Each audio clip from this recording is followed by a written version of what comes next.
الله أكبر الله أكبر الله أكبر.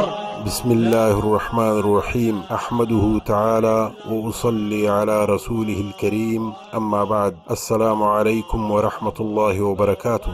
درنو او قدرمنو دوستانو، سبا د دوشنبې په ورځ د ذوالحجې د میاشتې نهم او د عرفات ورځ ده. په دې ورځ باندې روژه نیول سنت مؤکده ده. عن أبي قتادة رضي الله تعالى عنه أن رسول الله صلى الله عليه وسلم سئل عن صوم يوم عرفة فقال: يكفر السنة الماضية والباقية. رواه مسلم.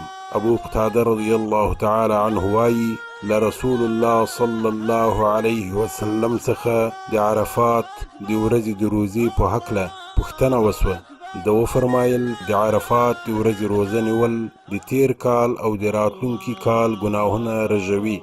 په بل روایت کې راغلي دي: احتسب على الله ان يكفر السنة التي قبله والسنة التي بعده.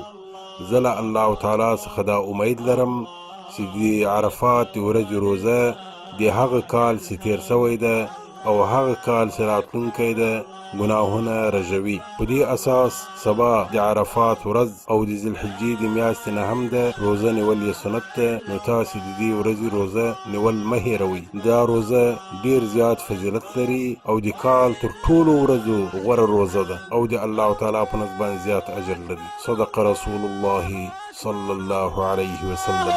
أكبر لا إله